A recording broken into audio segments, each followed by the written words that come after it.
साथियों नमस्कार, आप देख रहे हैं एक्शन मुंबई न्यूज़।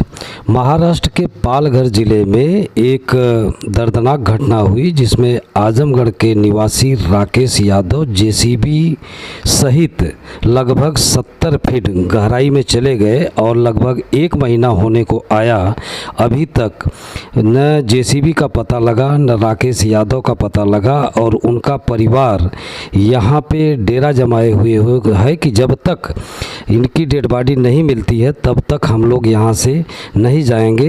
हालांकि यहाँ का यादव समाज राकेश यादव परिवार के साथ था और घटना इतनी गंभीर हुई कि खुद महाराष्ट्र के मुख्यमंत्री एकनाथ शिंदे सहित पूरा महकमा घटना स्थल पर पहुंचा और मुख्यमंत्री ने आश्वासन भी दिया कि उनके परिवार को एक सदस्य को नौकरी और 50 लाख रुपया मुआवजा भी दिया जाएगा। और मुख्यमंत्री को लाने का प्रयास श्रेय थाने के निवासी राजाराम विद्यार्थी को जाता है। राजाराम विद्यार्थी और राम समूज यादव ने काफ़ी प्रयास किया कि मुख्यमंत्री जी घटनास्थल पे आएँ और मुख्यमंत्री घटनास्थल पर भी आएँ। इसके अलावा यादव संघ के अध्यक्ष अजय यादव और ऐसे कोई भी समाज का ऐसा व्यक्ति नहीं था जो कि राकेश यादव परिवार के साथ खड़ा नहीं हुआ और सब लोग एक सुर से लगातार लगे हुए हैं। लेकिन दुख की बात यह है कि अभी तक राकेश यादव की बॉडी रिकवर नहीं हुई है। हमारे विशेष संवाददाता कन्हैया लाल यादव ने घटनास्थल का मुआयना किया और इस दौरान यादव समाज के अलावा अन्य समाज के लोग भी उपस्थित थे जो लगातार राकेश यादव के परिवार को न्याय दिलाने के लगे हुए हैं। कन्हैया लाल यादव ने यहाँ पे उपस्थित कई लोगों से बातचीत की और घटना का पूरा ब्यौरा लिया। आइए देखते हैं एक विशेष रिपोर्ट कन्हैया लाल यादव से। आज हम आए हैं भाईंदर के यहाँ पे, जहाँ पे राकेश यादव जी जो कि आज लगभग 25 दिन के ऊपर हो गया है, उनका यहाँ पे एक्सीडेंट हो गया है जो अभी तक पता नहीं चला है। तो आज जानते हैं कि यहाँ पे कुछ यादव समाज के लोग आए हैं, क्या हुआ था एग्जैक्टली। यहाँ पे हमारे बीच दृगेश यादव, डॉक्टर दृगेश यादव जी है। दृगेश यादव जी, यहाँ पे क्या हुआ था, ये घटना कैसी है, क्या है, इसके बारे में कुछ बताइए।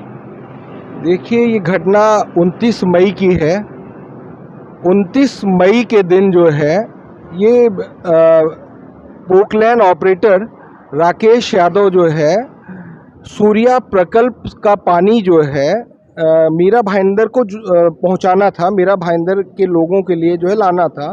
तो उसी के लिए MMRDA का एक प्रोजेक्ट था जिसका कॉन्ट्रैक्ट L&T ने लिया था और उस प्रोजेक्ट के अंतर्गत राकेश यादव जो है, जो पोकलैंड ऑपरेटर है, एक पोकलैंड जो है खुदाई कर रही थी और खुदाई करते समय अचानक, ऐसा कहना है ये इनके L&T के लोगों का और जो यहाँ लोग थे, कि अचानक जो है धीरे धीरे वो जो दीवार थी जिसमें एक दीवार का वजन जो है 27 टन था, ऐसी 4 दीवारें थी और 4 की चारों दीवारें पोकलैंड के ऊपर गिर गईं। नीचे 70 फुट गहरा पानी खाड़ी का, पानी के नीचे जो है दलदल स्लश, पूरी पोकलैंड जो है पोकलैंड ऑपरेटर के साथ जो है उसके ऊपर ये वजन उसके साथ नीचे गिर गई। और नीचे गिरने के बाद जो है आज तक जो है प्रशासन ये पता कर पाने में विफल है कि वो पोकलैंड और पोकलैंड ऑपरेटर राकेश यादव इस समय कहाँ है। 29 मई की घटना और आज 23 तारीख है। आज 23 तारीख है, 23 जून तक अभी तक कुछ पता नहीं है। मुझे बात समझ में नहीं आती है कि आप लोगों ये कैसी डिज़ाइनिंग की गई है इस चीज़ की। क्या सॉइल टेस्टिंग की है कि नहीं की है? स्ट्रक्चर, कैसी स्ट्रक्चरल डिज़ाइन है जो गिर जाती है? और आपका प्लान बी रेडी नहीं था क्या? आपको पता है आप जहाँ खुदाई कर रहे हैं वहाँ पानी के नीचे दलदल है, दलदल में गोताखोर भी नहीं जा सकते। जब आपको पता है तो आपका प्लान बी रेडी क्यों नहीं था? और वहाँ पर तुरंत जो है पोकलैंड ऑपरेटर राकेश यादव को बचाने की कोशिश क्यों नहीं की गई? आप जब जान रहे हैं ये रिस्की नेचर का वर्क है, इसमें तमाम सारे रिस्क इन्वॉल्व है, ये कोई साधारण काम नहीं है। और इस पे जब आप कर रहे हैं तो इसके लिए आपको प्लान बी रेडी रखना चाहिए था। और अगर दीवार गिरी है तो इसका मतलब दीवार या फाउंडेशन में कहीं न कहीं खोट है, और अगर खोट नहीं है तो ये एल&टी की जवाबदारी है कि जब अगर वो दीवार ढह रही है तो या कोई हादसा होने की सिचुएशन थी तो पहले से इन्होंने क्यों नहीं वहाँ पर अपने गोताखोर या सेफ्टी के प्रिकॉशंस लिए, ये लिया जाना था। जो है हम ये पूरी की पूरी जवाबदारी मरते हैं एल&टी के ऊपर, MMRDA के ऊपर कि तत्काल इन लोगों के ऊपर जो है 302 का मुकदमा चलाया जाए। जो है आज भी राकेश यादव की क्रियाकर्म के लिए एक हड्डी तक नहीं मिल पाई है। ये कैसा, ये आम आदमी का काम नहीं है, ये प्रशासन का काम है। ये हमसे ऊंचा टैक्स लिया जाता है। आज हमारे साथी यादव समाज के तमाम लोग, तमाम भाई सब लगे हुए हैं। आप लोगों की मेहनत रंग हमारे साथ तमाम साथी इस वक्त उपस्थित हैं। भाई राम समूज यादव जी जिन्होंने पहली अलख जगाई, कड़ी मेहनत तब से लेके आज तक करते आए हैं, मेरे साथ खड़े हुए तब मोतीलाल यादव जी, राम मूरत यादव जी, भाई हरिशंकर यादव जी, तमाम साथी जो है यहाँ पर मौजूद हैं। कई लोगों को मैं नाम नहीं जान रहा हूँ, वो सब भी है। सुभाष जी भी आज दिखाई दे रहे हैं। सब तमाम सारे लोग इसके पहले भी आए हैं। आना जाना सबका जो है लगा हुआ है। सब लोग समाज ने, यादव समाज ने राकेश यादव के परिवार के बहुत बड़ा सपोर्ट दिया है। लेकिन मैं प्रशासन से मैं ये चाहूँगा कि इनके ऊपर सुओ मोटो एक्शन लिया जाए और इन लोगों के ऊपर 302 का मुकदमा चलाया जाए और अविलंब ये परिवार जो 3 बेटियां हैं और जो पिताजी हैं, उनके भाई हैं, उनका राकेश का भाई है, ये सब आकर बैठे हुए हैं। आज तमाम सारे लोगों को आज बड़ी थोड़ी सी बातें हैं। किसी औरत के लिए उसका शौहर तो आप ला नहीं सकते, किसी पिता के लिए उसका बेटा तो आप ला नहीं सकते, किसी बच्ची के लिए उसका बाप तो आप ला नहीं सकते। हम ये गुजारिश करेंगे कि कम से कम जो है 5 करोड़ रुपए की धनराशि जो है राकेश यादव के परिवार को दी जाए। ये हमारी और तमाम जितनी संस्थाएं हैं, समस्त संस्था के लोग, समस्त अग्रणी लोग, सबसे मैं ये गुजारिश करूंगा कि वो ये अपना ये मांग रखें, क्योंकि छोटी मोटी भूल नहीं, बहुत भारी भूल हुई है, बहुत बड़ी चूक हुई है एल&टी से और MMRDA से। तमाशा बना लिया ऐसा, जब आप जान रहे हो तीनों सेनाएं मिलकर भी यहाँ डिटेक्ट नहीं कर पा रही कहाँ क्या हुआ है, कहाँ गई पोकलैंड, स्कैनिंग में आपका कहीं कुछ आ नहीं रहा है। ऐसे टाइम पे जो है आपको प्लान बी रेडी रखना चाहिए था अपना, उसके सेफ्टी उसको कहीं बांध देते, पोकलैंड चलाते समय भी बांध देते, कुछ दूसरा कुछ वो करते, दूसरा कुछ अपना वो लगाए होते।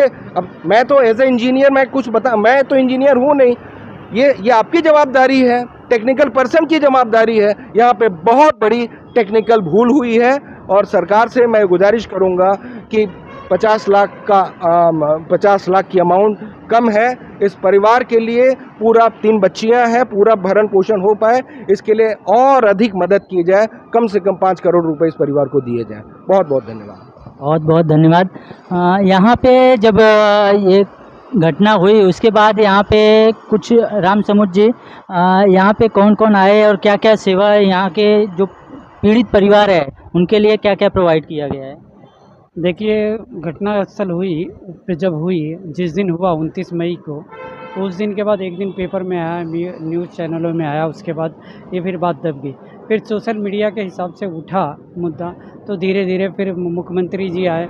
मुख्यमंत्री जी आने के बाद 3 आश्वासन दिया, परिवार को रहने के लिए घर का व्यवस्था किया, और दूसरा उन्होंने 50 लाख मुआवजा की बात की, और तीसरी बात घर में एक मेंबर को नौकरी देने की बात की। का चेक मिला, ये परिवार के साथ वहाँ पे गए थे, उन्होंने चेक अपने हाथ में लिया, परिवार के हाथ में दिए।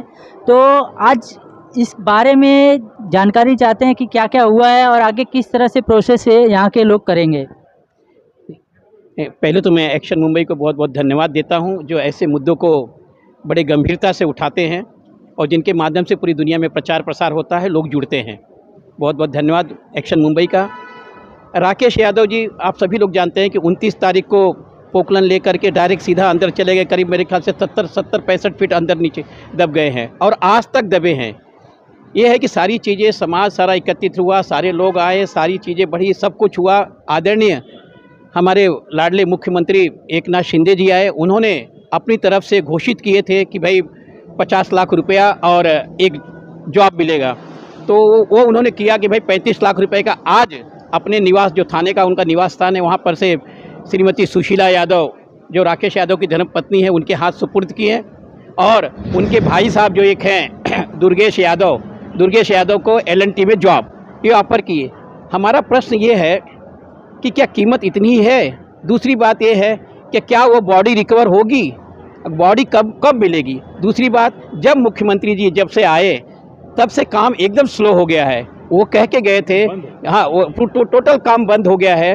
वो कह के गए थे कि NDRF की टीम लग रही है, आर्मी की टीम लग रही है, नेवी वाले आ रहे हैं, बहुत सारी चीज़ें पूरे अनाउंसमेंट करके गए थे कि बॉडी हम जल्दी से जल्दी रिकवर करेंगे।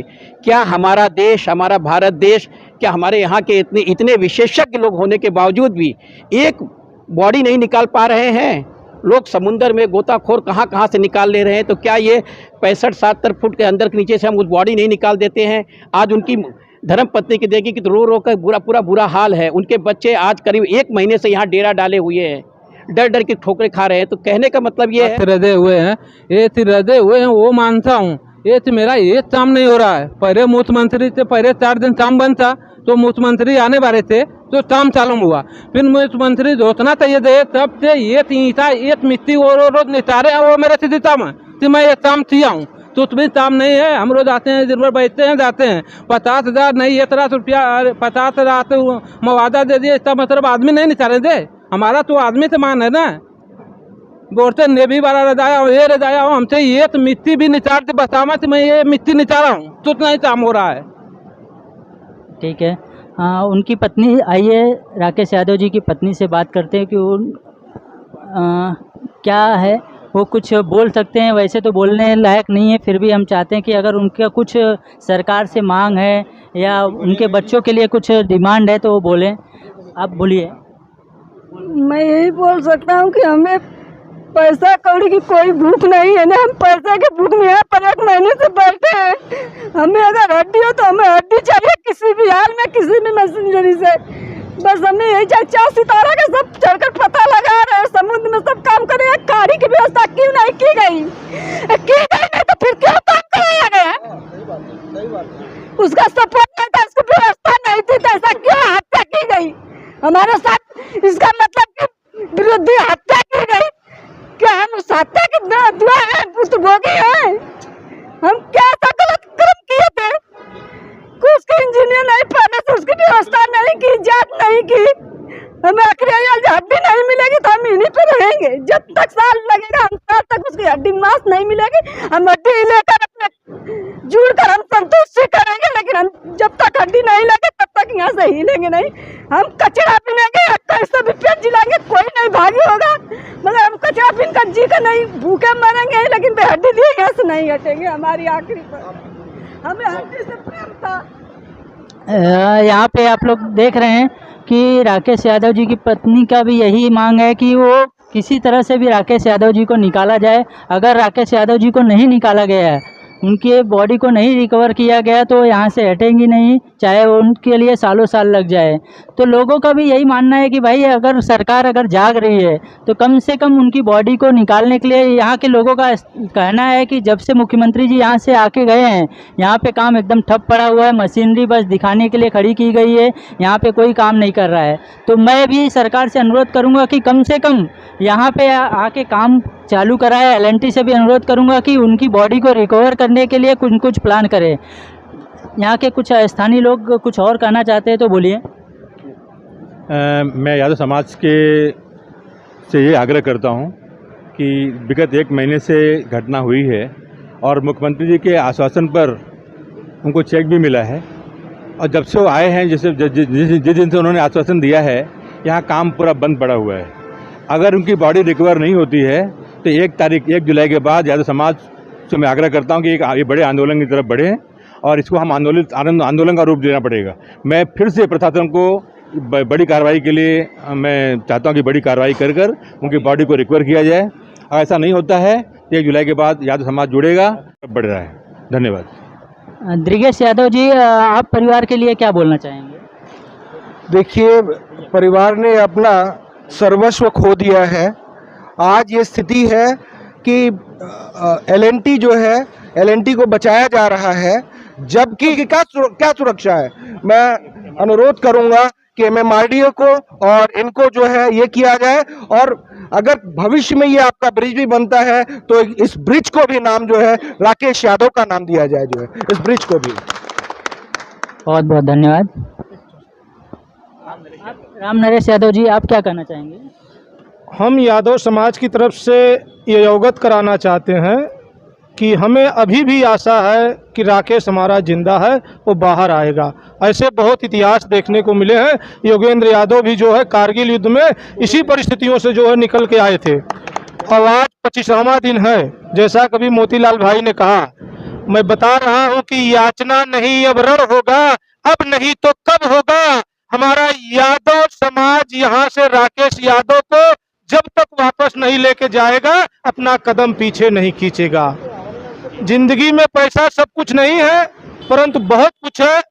मैं महाराष्ट्र सरकार को इस बात के लिए धन्यवाद देता हूं कि उसने अपनी आर्थिक मदद की जो गुहार की थी उसको पूरा कर दी। लेकिन अब मैं आपसे विनम्र विनती और झोली फैला के याचना करता हूं, अब मुझे राकेश को जिस भी हालत में हो दे दो, और राकेश को चाहिए, और तभी हमारा यादव समाज यहाँ से जाएगा। और इस स्थान को, जैसा दुर्गेश जी ने कहा कि ये राकेश के नाम जो है लिया जाए, राकेश को नाम को चाहे ब्रिज किया जाए या जो डैम बनाया जा रहा है, जो भी उसके उपयुक्त चीज़ें हो। ये स्थान जब हम यहाँ से कभी गुजरे, जिस तरह से हमारे लिए द्वारिकापुरी है, वृंदावन है, उसी तरह से राकेश यादव का केंद्र हो। जिस तरह से अहिरवाड़गढ़ जो है चाइना के बॉर्डर पे होता है, और वही एकता हमारे यादवों ने दिखाया है।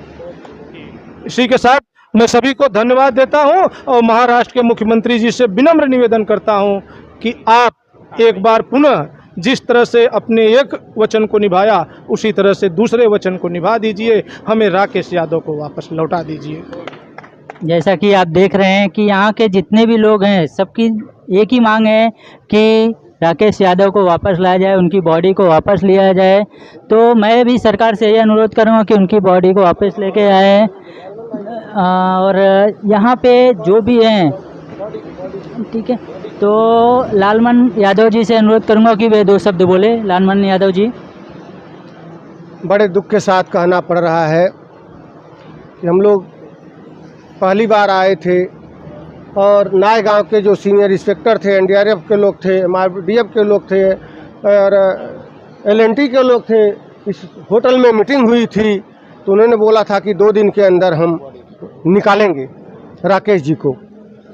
लेकिन राकेश जी के साथ साथ फोकलैंड गया है, वो ये लोग नहीं निकाल पा रहे हैं। इतनी आगे तकनीकी चली गई, और जब आया तब काम बंद, जब आओ तो काम बंद। राजनीति के सिवा कुछ हो नहीं रहा है। मैं तो अपने समाज के बुद्धिजीवियों से कहूँगा, मुख्यमंत्री के पास चले, उनको एक ज्ञापन दें और उनको फिर मौके पे लाएं। बिल्कुल, कोई खिलौना नहीं है जो गुम हो गया है, खोजने में टाइम लग रही है। लापरवाही के साथ वर्क नहीं किया जा रहा है, लापरवाही किया जा रहा है। अगर वर्क किया गया होता तो हम हर युद्ध जीत सकते हैं, पहाड़ पे जा सकते हैं, थल में जा सकते हैं, जल में जा सकते हैं। 60-70 फीट का हम कुछ भी रिसर्च करके नहीं निकाल पाए। इसलिए मैं मेरे समाज से कहूँगा, इन अधिकारियों से कहूँगा कि गरीब के जान की कोई कीमत नहीं है, सीधे सीधे लापरवाही हो रही है। सबसे पहले जो नियम कानून बनता है वो तो दे ही रहे हैं उनके बच्चों को, उससे कुछ भी होने वाला नहीं है। अगर राकेश चाहे तो अरबपति बन जाते, करोड़पति बन जाते, बहुत उम्र थी। ये 25-50 लाख से कुछ नहीं होता। अपने बच्चों को शिक्षा दीक्षा दे के आगे ले जाते। लेकिन आज कहाँ है, किस हालत में है, हम कुछ कहने योग्य नहीं हैं। हम इतने कहेंगे शासन प्रशासन से कि राकेश तो राकेश के साथ जो फोकलैंड गया है, ये लोग निकाल नहीं पा रहे हैं। क्या उनकी मुसीबत है, कहाँ हमारा देश है, कहाँ हमारी तकनीकी है, इस पे दुख व्यक्त करना है। और अपने समाज के लोगों से मैं कहूँगा, जल्द से जल्द चलें, मुख्यमंत्री का विजिट कराएं कि जहाँ आप छोड़ के गए थे वहीं काम का रुका हुआ है, ये प्रगति क्यों नहीं दी जा रही है। इस कार्य को प्रगति दें, और बाकी जो है सब लोग मिल करके ईमानदारी सच्चाई के साथ कार्य करें। ज़्यादा राजनीति करने का कोई मौका नहीं है, भाषण देने का मौका नहीं है। इस दुख की घड़ी में लाएं। कोई खिलौना नहीं है जो गुम हो गया है, खोजने में टाइम लग रही है। लापरवाही के साथ वर्क नहीं किया जा रहा है, लापरवाही किया जा रहा है। अगर वर्क किया गया होता तो हम हर युद्ध जीत सकते हैं, पहाड़ पे जा सकते हैं, थल में जा सकते हैं, जल में जा सकते हैं। 60-70 फीट का हम कुछ भी रिसर्च करके नहीं निकाल पाए। इसलिए मैं मेरे समाज से कहूँगा, इन अधिकारियों से कहूँगा कि गरीब के जान की कोई कीमत नहीं है, सीधे सीधे लापरवाही हो रही है। सबसे पहले जो नियम कानून बनता है वो तो दे ही रहे हैं उनके बच्चों को, उससे कुछ भी होने वाला नहीं है। अगर राकेश चाहे तो अरबपति बन जाते, करोड़पति बन जाते, बहुत उम्र थी। ये 25-50 लाख से कुछ नहीं होता। अपने बच्चों को शिक्षा दीक्षा दे के आगे ले जाते। लेकिन आज कहाँ है, किस हालत में है, हम कुछ कहने योग्य नहीं है। हम इतने कहेंगे शासन प्रशासन से कि राकेश तो राकेश के साथ जो फोकलैंड गया है, ये लोग निकाल नहीं पा रहे हैं। क्या उनकी मुसीबत है, कहाँ हमारा देश है, कहाँ हमारी तकनीकी है, इस पे दुख व्यक्त करना है। और अपने समाज के लोगों से मैं कहूँगा जल्द से जल्द चलें, मुख्यमंत्री का विजिट कराएं कि जहाँ आप छोड़ के गए थे वहीं काम का रुका हुआ है, ये प्रगति क्यों नहीं दी जा रही है। इस कार्य को प्रगति दें और बाकी जो है सब लोग मिल करके ईमानदारी सच्चाई के साथ कार्य करें। ज़्यादा राजनीति करने का कोई मौका नहीं है, भाषण देने का मौका नहीं है। इस दुख की घड़ी में बात करने में कोई बात नहीं निकलती है। एक तरफ दुख है, एक तरफ सामने की स्थिति परिस्थिति देख के और भी दुख है। तो मैं द्रिगेश जी, आप लोग सब प्रमुख लोग हैं, जल्दी से जल्दी फिर मुख्यमंत्री जी से चलिए एक ज्ञापन दीजिए, मौके का विजिट कराइए, नहीं तो 2-4 दिन का यहाँ पे अनशन धरना मोर्चा शांतिपूर्वक किया जाए ताकि शासन प्रशासन जागे और जल्द से जल्द उस फोकलैंड को जिस स्थिति में हो उस स्थिति में राकेश जी को लाके हम लोगों के सामने सुपुर्द करें। एक ही चीज़ की हमारी मांग है, इसके बाद हमारा समाज जागे और राकेश के परिवार के लिए कुछ करे, यही मेरी मांग है। बहुत बहुत धन्यवाद आप मीडिया वालों को, मेरे परिवार के यहाँ उपस्थित सभी सहयोगियों का मैं बहुत बहुत धन्यवाद और आभार व्यक्त करता हूँ कि लोग अपना अमूल्य समय निकाल करके बम्बई जैसी महानगर में यहाँ आते हैं, समय देते हैं, इनके परिवार के साथ दुख सुख बांटते हैं। इसके लिए मैं सभी मीडिया का, सभी आने जाने वाले भाइयों का मैं बहुत बहुत आभार और धन्यवाद व्यक्त करता हूँ। बहुत बहुत धन्यवाद। जैसा कि देख रहे हैं यहाँ के लोगों का रोष कितना है सरकार के प्रति, लोगों के अंदर जो काम हो रहा है उस काम को आगे न बढ़ने का कितना रोष है। उन लोगों का एक ही कहना है कि अगर राकेश यादव की बॉडी को नहीं निकाला गया तो हम यहाँ पे धरना देंगे। इसी कड़ी में एक और हम बात करते हैं विमलेश यादव जी से। विमलेश जी, क्या कहना है आपका? मेरा कहना यही है कि ठीक है, पैसा दिए ठीक है, लेकिन जो आदमी गया, राकेश यादव जी गए, उनका आप नहीं निकाल पा रहे। इतनी बड़ी जेसीबी गई, वो निकाल नहीं पा रहे। मोदी जी बोलते हैं हम स्वतंत्र हैं, हम वन साइड काम कर रहे हैं, हम शेर हैं, लेकिन मैं ये कहना चाहता हूँ कि यहाँ एक आदमी दलदल में फंस गया है, हम वो उसकी अस्थियाँ नहीं निकाल पा रहे हैं। आज 27 दिन हो गया, मुख्यमंत्री जी आए, वो भी गए, अपने तरफ से जो सहायता निधि है वो दिए, लेकिन जब से काम हुआ जो 60 बोल रहे ट्रक हैं, उन सबको मैं तहे दिल से धन्यवाद देता हूँ, शुक्रिया अदा करता हूँ। जय सिंह। धन्यवाद, बहुत बहुत धन्यवाद आप लोगों का।